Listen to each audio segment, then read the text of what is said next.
ज्ञान, शास्त्र विरुद्ध ज्ञान जो संत बता रहे हैं और शास्त्र विधि त्याग कर मनमाना आचरण कर और करवा रहे हैं,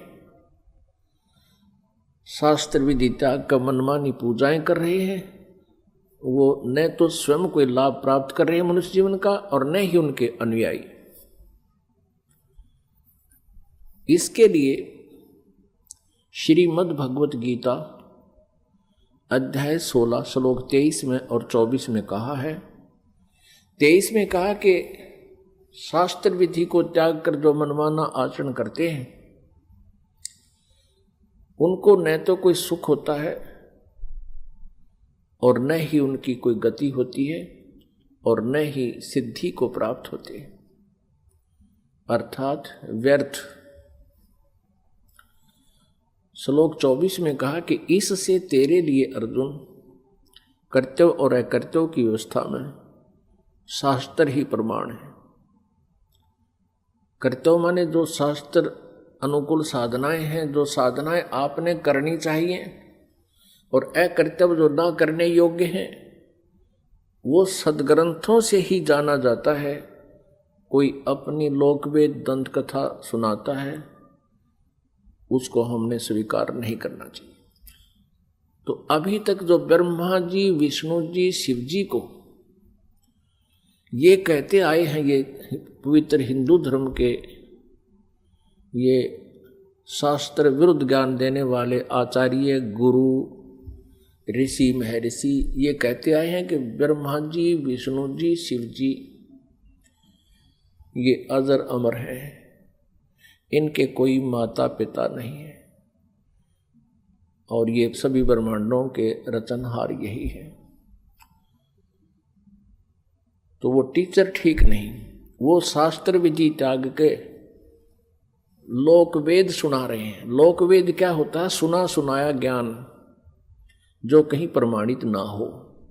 अभी आपको दिखाते हैं श्रीमद् देवी भागवत, वो श्री ब्रह्मा, श्री विष्णु, श्री शिव जी के विषय में क्या जानकारी देते हैं। आप जी ने ये देखिएगा, श्रीमद् देवी भागवत सचित्र मोटा टाइप, केवल हिंदी, गीता प्रेस गोरखपुर से प्रकाशित है। इसके कौन है संपादक? हनुमान प्रसाद पोदार, चिमनलाल गोस्वामी। प्रकाशक एवं मुद्रक हैं गीता प्रेस गोरखपुर, गोविंद मोहन कार्यालय, कोलकाता का संस्थान। तीसरे स्कंद में 123 पृष्ठ पे, तीसरा स्कंद। भगवान विष्णु जी अपनी माता दुर्गा की स्तुति कर रहे हैं। क्या कह रहे हैं? तुम शुद्ध स्वरूपा हो, यह सारा संसार तुम ही से उद्भासित हो रहा है। मैं, ब्रह्मा और शंकर, विष्णु जी कह रहे, हम सभी तुम्हारी कृपा से विद्यमान हैं। हमारा आविर्भाव माने जन्म, तिरोभाव माने मृत्यु, हमारा आविर्भाव और तिरोभाव हुआ करता है। केवल तुम ही नित्य हो, जगत जननी हो, प्रकृति और सनातनी देवी हो। ये प्रकृति शब्द याद रखना, दुर्गा को प्रकृति भी कहते हैं। आपके गीता जी में काम आओगा 14वें अध्याय के 3, 4, 5 श्लोकों में, क्योंकि ये कोड वर्ड है गीता जी। प्रकृति दुर्गा जी को कहते हैं। इससे स्पष्ट हो गया कि ब्रह्मा, विष्णु, महेश का जन्म और मृत्यु होता है। भगवान शंकर बोले, देवी यदि महाभाग विष्णु तुम ही से प्रकट हुए हैं तो उनके बाद उत्पन्न होने वाले ब्रह्मा भी तुम्हारे बालक हुए। फिर मैं तमोगुणी लीला करने वाला शंकर क्या तुम्हारी संतान नहीं हुआ? अर्थात मुझे भी उत्पन्न करने वाली तुम ही हो। शिवे, संपूर्ण संसार की सृष्टि करने में तुम बड़ी चतुर हो। इस संसार की सृष्टि, स्थिति और संहार में तुम्हारे गुण सदा समर्थ हैं। उन्हीं तीनों गुणों से उत्पन्न हम, रजगुण ब्रह्मा जी, सतगुण विष्णु, तमगुण शंकर, उन्हीं तीनों गुणों से उत्पन्न हम ब्रह्मा, विष्णु एवं शंकर नियमानुसार कार्य में तत्पर रहते हैं। पुण्यात्माओं, इस पवित्र देवी पुराण ने इन चंद पंक्तियों में स्पष्ट कर दिया कि श्री ब्रह्मा विष्णु महेश ये नासवान है, इनकी जन्म और मृत्यु होती है। दुर्गा इनकी माता है और रजगुण ब्रह्मा जी, सतगुण विष्णु, तमगुण शिव जी है। और चौथा ये कंसेप्ट क्लियर हो गया कि ये केवल नियमित कार्य ही कर सकते हैं, जिसका जैसा नियमित है, जिसका किस्मत में जो कुछ भी लिखा है उसमें ये परिवर्तन नहीं कर सकते, उनको जैसा ही दे सकते हैं, जैसा कर्म है वैसा ही उनको फल देते हैं, ऐसा इनका नियम है। और ये हमारे सदग्रंथों में लिखा हुआ है। अब आप जी को डिटेल से दिखाते हैं, इसी श्रीमद् देवी भागवत को ही पुनः दिखाते हैं पूरी डिटेल से। ये देखिएगा, ये वही श्रीमद् देवी भागवत है, गीता प्रेस गोरखपुर से प्रकाशित है। ये है श्रीमद् देवी भागवत, तीसरा स्कंद यहां प्रारंभ होता है। पृष्ठ 113 है, पृष्ठ 113 है।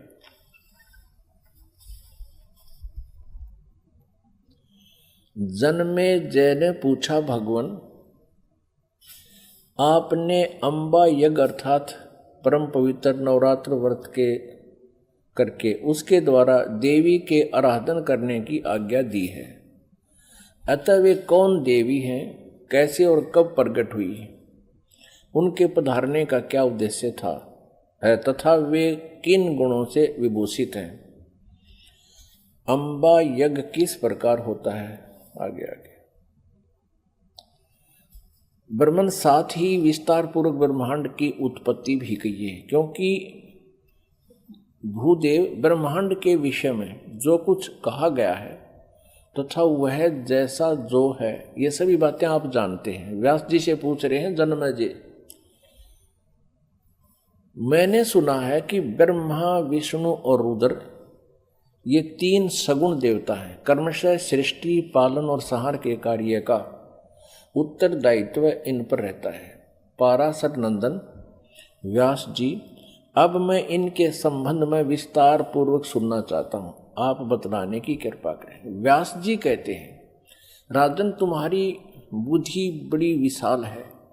अभी तुमने जो पूछा कि ब्रह्मादि की उत्पत्ति, यानी ब्रह्मा विष्णु महेश, ब्रह्मादि माने ब्रह्मा विष्णु महेश की उत्पत्ति कैसे हुई, सो वह महान कठिन विषय है, उसमें अनेक प्रश्न उठ जाते हैं। यही प्रश्न पूर्व समय में मैंने नारद जी से किया था। व्यास जी कह रहे हैं कि मैंने नारद से पूछा था यही ज्ञान। मैंने कहा, मुने आप बुद्धिमान हैं, मुझे यह बताने की कृपा कीजिए कि इस विस्तृत ब्रह्मांड के प्रधान कर्ता कौन है। मुनिवर, यह ब्रह्मांड कहाँ से उत्पन्न हो गया। द्विजवर, साथ ही यह भी बताइए कि यह ब्रह्मांड विनाशशील है अथवा सदा रहने वाला है। इसकी रचना ये 114 पृष्ठ पे, तीसरा स्कंद। करने वाला कोई एक है अथवा बहुत से इसके रचयिता है। कर्ता के अभाव में कार्य का होना असंभव है। यह प्रश्न मेरे मन में उठा करता है। कुछ लोग भगवान शंकर को परम कारण मानकर जगत का रचयिता बतलाते हैं। वे कहते हैं कि देवादिदेव भगवान शंकर अविनाशी पुरुष हैं, उनका कभी जन्म और मरण नहीं होता, वे आत्मा मर्मण करने वाले हैं, देवताओं पर भी उनका शासन बना रहता है। दूसरे कई लोग भगवान विष्णु की प्रशंसा किया करते हैं। वे शक्तिशाली पुरुष, अव्यक्त, अखिल ऐश्वर्य के संपन्न परब्रह्म परमात्मा है। कुछ दूसरे लोग ब्रह्मा जी को सृष्टि का प्रधान कारण बताते हैं। कितने ही आचार्य भवानी को संपूर्ण मनोरथ पूर्ण करने वाली बतलाते हैं। वे आदिमाया महाशक्ति एवं परम पुरुष के साथ रहकर कार्य संपादन करने वाली प्रकृति है। ब्रह्म के साथ उनका अभेद संबंध है। ब्रह्म ये काल है, क्षर पुरुष, और अभेद संबंध यानी पति पत्नी का संबंध है। वे सृष्टि सतिथि और संहार कार्य में संलग्न रहती हैं। संपूर्ण प्राणियों एवं देवताओं की भी वे जननी हैं, उनका कभी जन्म मरण नहीं होता। वैष्णवी, सांभवी, ब्राह्मी, वासवी, वारुणी, वाराही, नारसिंही और तथा अद्भुत महालक्ष्मी नाम से विख्यात है। 115 पृष्ठ पे। कितने श्रेष्ठ मुनि कहते हैं कि जो निरंजन, निराकार, निर्लेप, निर्गुण, अरूप एवं व्यापक ब्रह्म है, उन्हीं से जगत की सृष्टि हुई है। कहीं कहीं वेद और उपनिषद में भी वे ही ब्रह्म तेजो में बतलाए गए और प्रधान पुरुष हैं। हजारों मस्तकों, आँखों, कानों, हाथों, मुखों, चरणों से वे संपन्न आकाश भी ये आगे देखो। अब व्यास जी पूछ रहे थे नारद जी तक, मैंने ऐसा सुना है कोई कुछ बता रहा है, कोई कुछ बता रहा है, कोई शंकर को रचयिता, कोई विष्णु जी को रचयिता बताते। अब नारद जी कहते हैं, व्यास जी प्राचीन समय की बात है, यही संदेह मेरे हृदय में भी उत्पन्न हो गया था। तब मैं अपने पिता अमित तेजस्वी ब्रह्मा जी के स्थान पर गया और उनसे इस समय जिस विषय में तुम पूछ रहे हो उसी विषय में मैंने पूछा। मैंने कहा, पिताजी यह संपूर्ण ब्रह्मांड कहाँ से उत्पन्न हुआ? विभो, आपने सम्यक प्रकार से इसकी रचना की है, अथवा विष्णु इस विश्व के रचयिता हैं, या शंकर ने इसकी सृष्टि की है। पर जगत प्रभु, आप विश्व के आत्मा हैं और सच्ची बात बताने की कृपा करें। किन देवताओं की पूजा करनी चाहिए तथा कौन देवता सबसे बड़े एवं समर्थ है? निष्पाप ब्रह्मा जी इन सभी प्रश्नों का समाधान करके मेरे हृदय के संदेह को दूर करने की कृपा कीजिए। सत्यवती नंदन व्यास जी, इस प्रकार मेरे प्रसन्न करने पर लोक पितामह ब्रह्मा जी मुझसे कहने लगे। ब्रह्मा जी ने कहा, बेटा मैं इस प्रश्न का क्या उत्तर दूं? यह प्रश्न बड़ा ही जटिल है। महाभाग, तुम भगवान विष्णु से इसका समुचित समाधान पा सकते हो। ये तीनों देवता, इनको ज्ञान तो है नहीं, इसलिए ये अपने से दूसरे की तरफ धका दिया करें, चलो वहाँ उससे पूछ लो। फिर भी विष्णु जी की तरफ संकेत करते हैं, फिर भी अपना ज्ञान वो बता रहे हैं। ब्रह्मा जी कह रहे हैं, महामते, इस संसार में कोई भी रागी पुरुष ऐसा नहीं है जिसे यह रहस्य विदित हो। जो त्यागी, अहंकार रहित एवं ईर्षा शून्य है, वही इसके रहस्य को जान सकता है। पूर्व काल में, अब सृष्टि की रचना बता रहे हैं ब्रह्मा जी। पूर्व काल में सर्वत्र जल ही जल था, स्थावर जंगम जितने प्राणी हैं उनमें कोई भी नहीं थे। तब कमल से मेरी उत्पत्ति हुई। उस समय मुझे सूर्य, चंद्र, वृक्ष तथा पर्वत कोई भी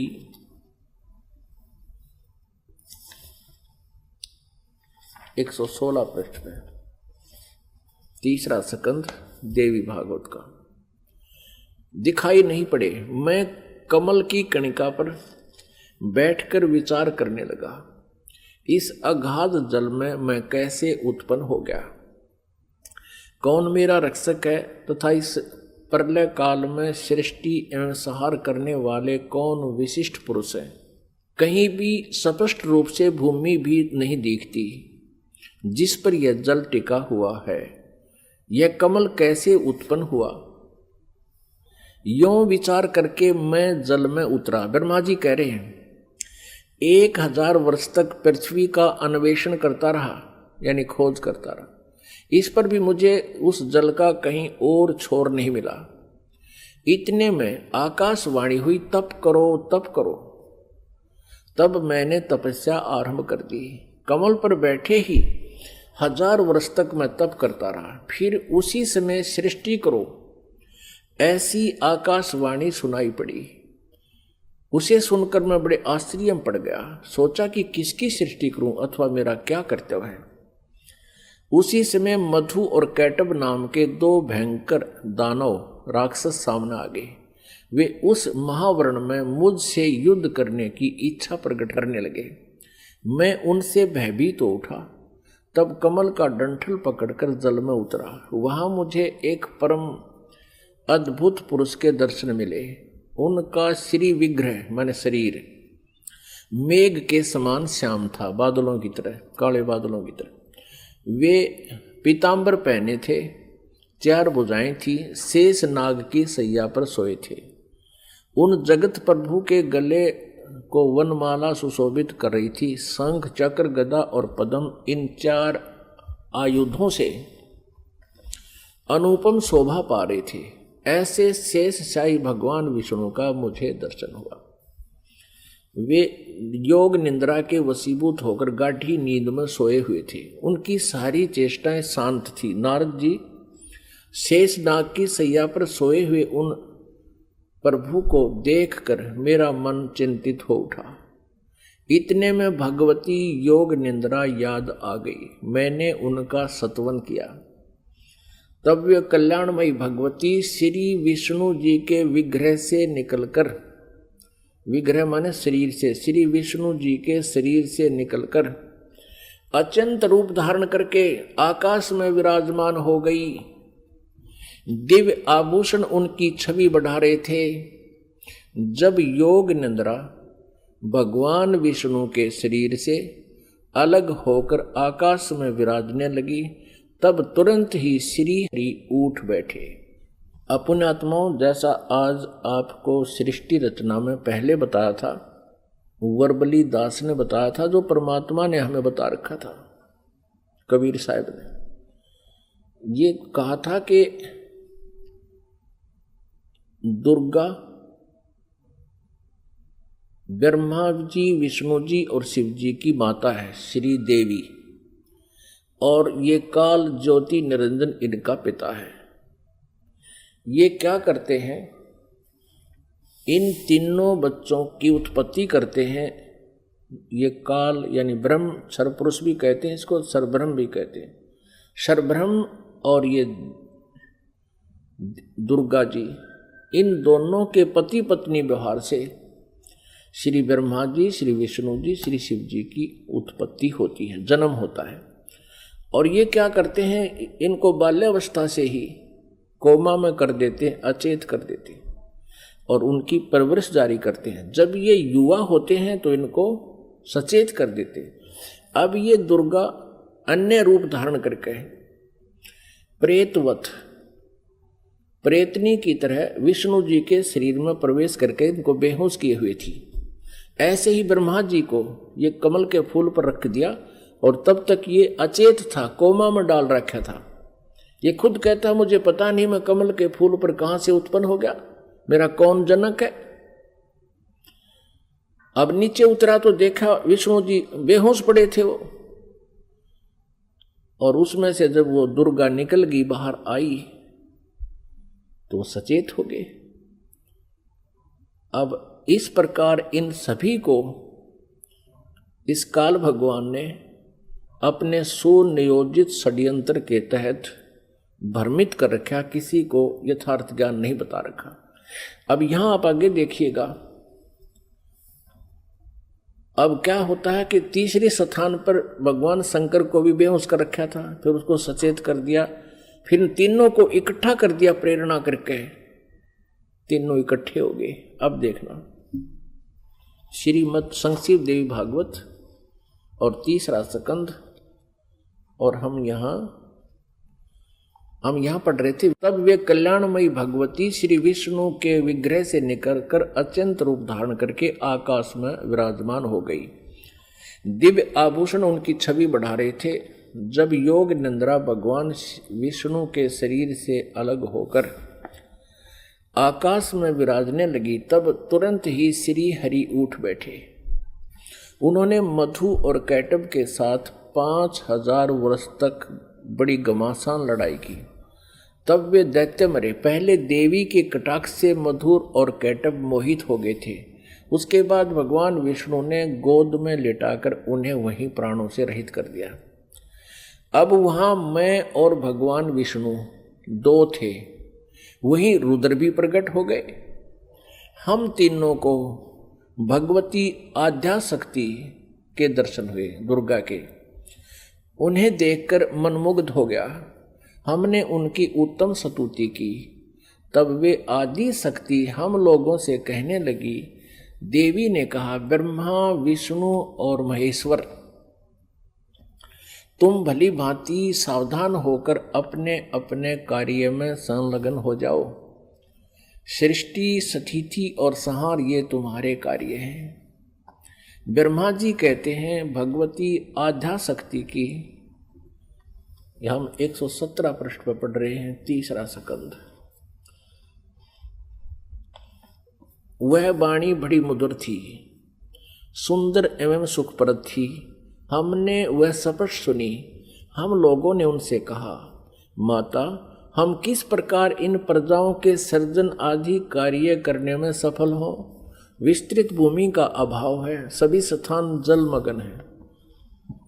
हमारी बात सुनकर उन कल्याण स्वरूपिणी भगवती का मुखमंडल मुस्कान से भर गया।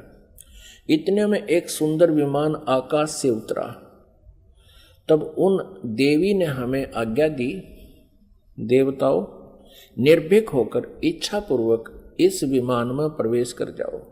ब्रह्मा, विष्णु और रुद्र, आज मैं तुम्हें एक अद्भुत दृश्य दिखलाती हूँ।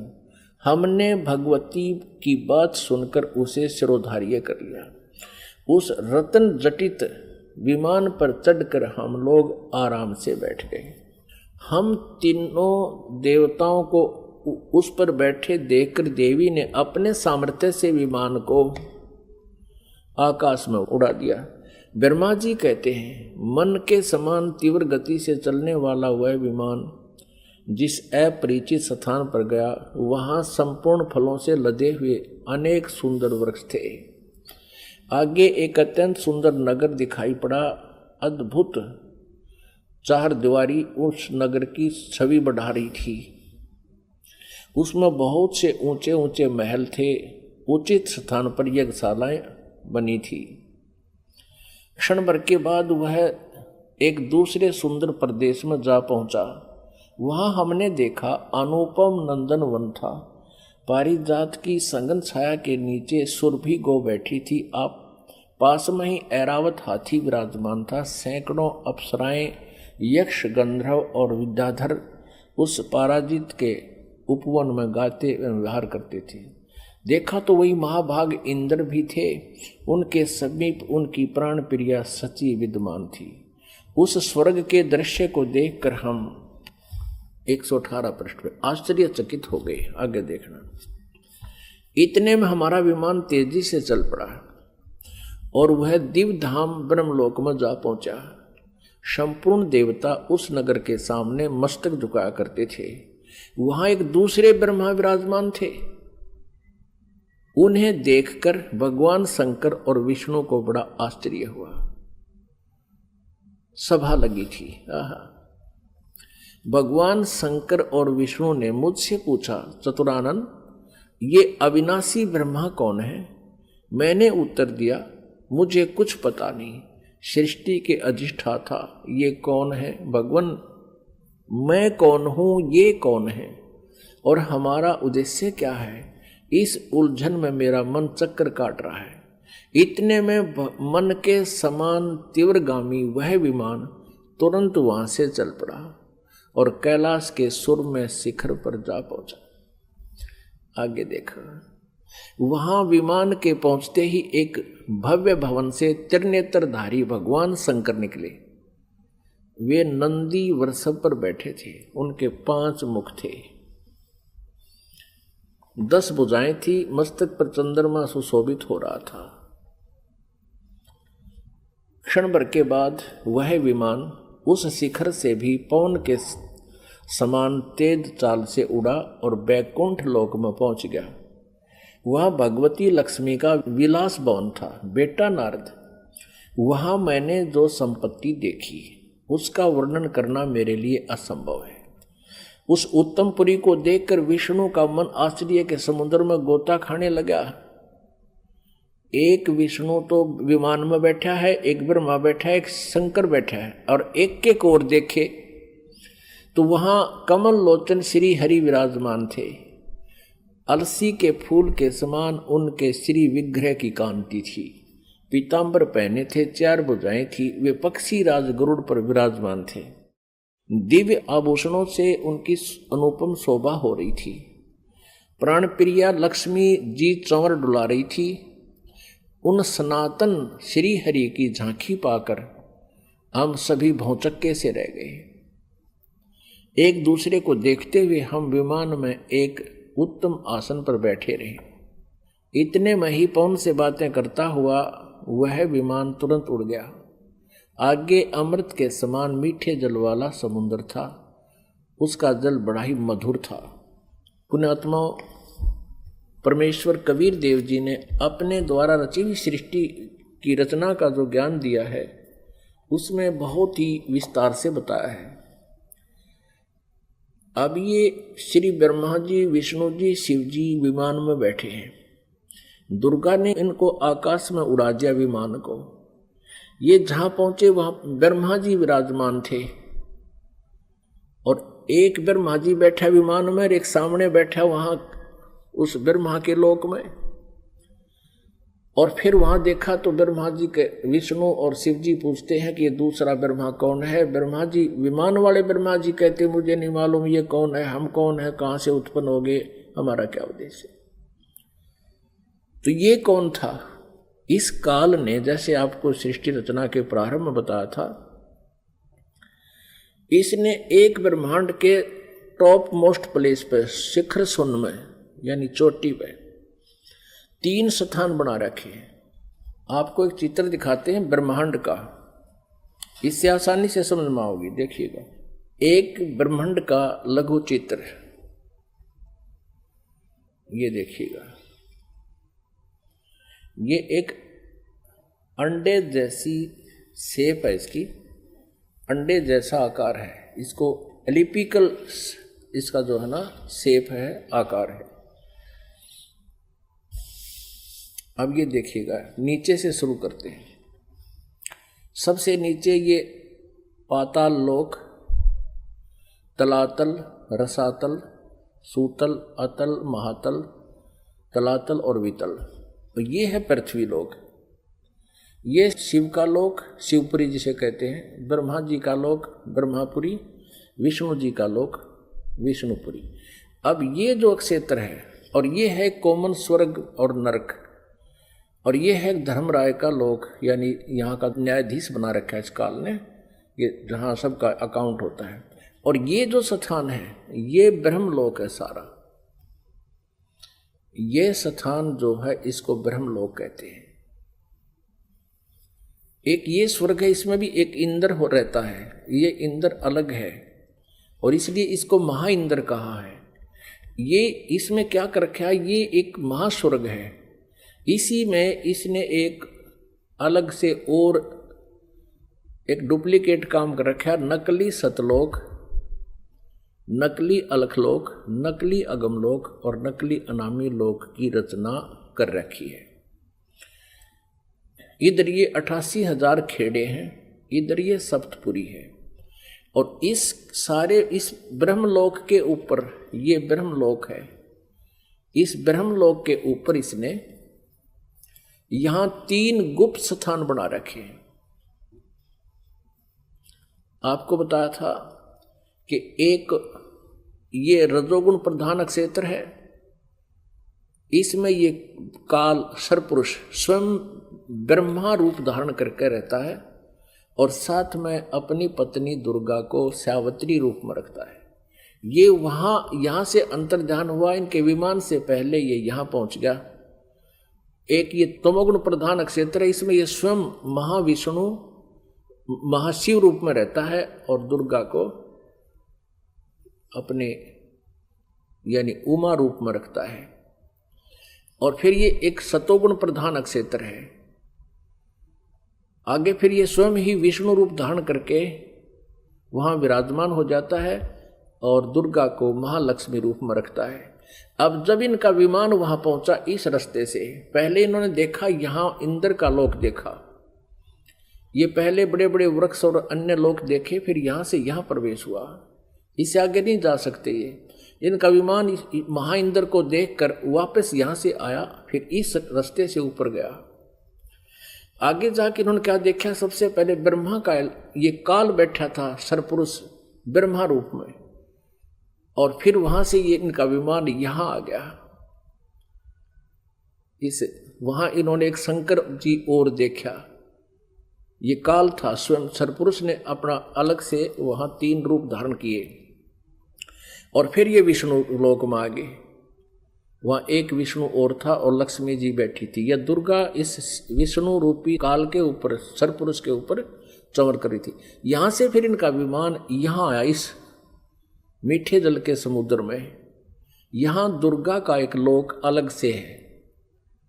अब आगे पढ़ते, यहां तक हम पढ़ते हुए आ चुके हैं श्री देवी पुराण को। अब हम यहां आएंगे इस मीठे जल में, इस मीठे जल के समुद्र में पहुंच गए। अब यहां आते हैं पुण्यात्माओं, आज हमारे सदग्रंथ जो प्रमाणित कर रहे हैं, ये ज्ञान परमेश्वर कबीर जी ने 600 वर्ष पहले अपनी सच्चिदानंद घन ब्रह्म की वाणी में, कबीर वाणी में लिपिबद्ध करवा रखा है, आज से 600 वर्ष पहले। और आज इन सदग्रंथों में हमें सत्य हो रहा है। तो इससे सिद्ध है कि पूर्ण परमात्मा कबीर जी हैं, जिन्होंने पहले ही ये ज्ञान हमें दे रखा था और हमारे सदग्रंथों में विद्यमान है। अब हम कहाँ तक पढ़ते हुए आगे कि इन तीनों ये विमान में बैठे हैं, ब्रह्मा विष्णु शिव जी, और दुर्गा ने अपनी शक्ति से विमान को आकाश में उड़ा दिया। पहले वो पहुंचे ब्रह्मा जी के लोक में, वह इस काल के उस स्थान पर पहुंचे जो रजोगुण प्रधान है। वहां यह स्वयं ही सरपुरुष यानी काल ब्रह्म स्वयं ही ब्रह्मा रूप धारण करके विराजमान था। आगे फिर गए तो इस ये शंकर रूप में विराजमान था, आगे गए तो ये विष्णु रूप में विराजमान था। फिर वहां से इनका विमान कहाँ गया, ये सारा इसलिए किया गया था कि कहीं ये अपने आप को भगवान ना मान बैठे, इनका भ्रम निवारण कर दें। अब देखना, ये देवी भागवत चल रहा है, श्रीमद् देवी भागवत गीता प्रेस गोरखपुर से प्रकाशित है। ये वही पुस्तक है जो आपको पहले दिखाई थी। हमने यहां तक पढ़ लिया, हमने ये पढ़ा 118 पे। इतने में हमारा विमान तेजी से चल पड़ा और एक दिव्य धाम ब्रह्म लोक में जा पहुंचा। वहां पर एक दूसरे ब्रह्मा विराजमान थे। एक तो विमान में बैठा है, एक वहां विराजमान था दूसरा, वो ब्रह्म था, सरपुरुष था, वो धोखा देता है इनको, वो स्वयं ब्रह्मा रूप में वहां विराजमान था। उन्हें देखकर भगवान शंकर और विष्णु को बड़ा आश्चर्य हुआ, सभा लगी थी। भगवान शंकर और विष्णु ने मुझसे पूछा, चतुरानन ये अविनाशी ब्रह्मा कौन है? मैंने उत्तर दिया, मुझे कुछ पता नहीं। सृष्टि के अधिष्ठाता ये कौन है? भगवान मैं कौन हूँ? ये कौन है? और हमारा क्या उद्देश्य है? इस उलझन में मेरा मन चक्कर काट रहा है। इतने में मन के समान तीव्रगामी वह विमान तुरंत वहां से चल पड़ा और कैलाश के सुर में शिखर पर जा पहुंचा। वहां विमान के पहुंचते ही एक भव भवन से त्रिनेत्रधारी भगवान शंकर निकले। वे नंदी वृषभ पर बैठे थे। ये काल निकला वहां से, सरपुरुष। और फिर वहां से क्षण भर के बाद वह विमान उस शिखर से भी पवन के समान तेज चाल से उड़ा और बैकुंठ लोक में पहुंच गया। वहां पर कौन थे? वहां कमल लोचन श्री हरि विराजमान थे, विष्णु जी एक और युकाल बैठा था, सरब्रह्म सरपुरुष, और उसकी 4 भुजाएं थी। पक्षीराज गरुड़ पर विराजमान थे और प्राण प्रिय लक्ष्मी जी चौंच बुला रही थी। अब हम यहाँ आते हैं, नीचे देखते हैं। इतने में पवन से बातें करता हुआ वह विमान तुरंत उड़ गया। आगे अमृत के समान मीठे जल वाला समुद्र था, जिसका जल बड़ा ही मधुर था। हम 119 पृष्ठ पर पढ़ेंगे, अब 118 हमने पढ़ दिया। उस समुद्र में वहां एक मनोहर द्वीप था। उस द्वीप में एक मंगल में मनोहर पलंग बिछा था। उस पलंग में सुंदर रत्न जड़े थे। उस उत्तम पलंग पर एक दिव्य रमणी बैठी थी, या दुर्गा जाकर वहां विराजमान होगी आगे। वे ऐसी प्रभावपूर्ण देवी थी मानो करोड़ों बिजलियां एक साथ चमक रही हों। अत्यंत सुंदर मुख था, लाल लाल दांत थे, करोड़ों लक्ष्मियों से भी अधिक वह सुंदर थी। वे ऐसी प्रभापूर्ण देवी थी मानो करोड़ों बिजलियां एक साथ चमक रही हो। अत्यंत सुंदर मुख था, लाल लाल दांत थे। ये पढ़ लिया। अब यहां है, उन्हें देखकर हम सभी महान आश्चर्य में पड़ गए। कुछ समय तक हम वहीं ठहरे रहे, आपस में कहने लगे, ये सुंदरी कौन है और इसका क्या नाम है? हम इसके विषय में बिल्कुल अनभिज्ञ हैं। इसके हजारों नेत्र, हजारों हाथ, हजारों मुख हैं। दूर से देखने पर ही वे कितनी सुंदर प्रतीत हो रही हैं। ये न कोई अप्सरा है, न कोई गंधर्व कन्या और न देवकन्या। नारद, यों संदेहग्रस्त होकर हम लोग वहां रुके रहे। तब भगवान विष्णु ने उन चारों साहिनी भगवती को देखकर विवेक पूर्वक निश्चय कर लिया कि ये भगवती जगदम्बिका हैं। तब उन्होंने कहा कि ये भगवती हम सब की आदि कारण है, महाविद्या और महामाया इनके नाम हैं। ये पूर्ण प्रकृति है। अपनात्माओं, विष्णु जी कह रहे हैं, क्योंकि विष्णु जी की बुद्धि खोल दी काल ने। अब हम 120 पृष्ठ पर पढ़ेंगे। संक्षिप्त देवी भागवत गीता प्रेस गोरखपुर से प्रकाशित है। ये वे ही दिवांगना है। विष्णु जी बता रहे हैं अपना पिछले, इसकी थोड़ी सी बैकग्राउंड दिखा दी विष्णु को इस काल भगवान ने और दुर्गा ने। ये वे ही दिवांगना है जिनके प्रलय वर्ण में मुझे दर्शन हुए थे। उस समय मैं बालक रूप में था, मुझे पालने पर ये झुला रही थी। विष्णु जी के जन्म का प्रत्यक्ष प्रमाण, छोटा सा बालक था विष्णु जी। वट वृक्ष के पत्तर पर एक सुदृढ़ सैया बिछी थी, उस पर लेटकर मैं पैर के अंगूठे को अपने कमल जैसे मुख में लेकर चूस रहा था। कहते प्रलय वर्ण में मुझे दर्शन हुए थे इस देवी के। उस समय में बालक रूप में था, छोटा सा बच्चा था। ये मुझे झुला रही थी, मैं अंगूठे चूस रहा था पैरों के। इन्हें देखकर मुझे पहले की बात याद आ गई। ये हम सब की जननी है। अब 121 पृष्ठ पे अब विष्णु जी ही बता रहे हैं। भगवान विष्णु बोले, प्रकृति देवी को नमस्कार है, भगवती विधात्री को निरंतर नमस्कार है। ये स्तुति करते हुए भगवान आ रहे हैं विष्णु जी। यहां देखिएगा 123 पृष्ठ पे जो प्रारंभ में पढ़ा था, अब वहीं फिर आगे हम भगवान विष्णु स्तुति कर रहे हैं अपनी दुर्गा माता की। तुम शुद्ध स्वरूपा हो, यह सारा संसार तुम इसे उद्भासित हो रहा है। मैं ब्रह्मा और शंकर हम सभी तुम्हारी कृपा से विद्यमान हैं। हमारा आविर्भाव यानी जन्म और तिरोभाव माने मृत्यु हुआ करता है। केवल तुम ही नित्य हो, जगत जननी हो, प्रकृति और सनातनी देवी हो।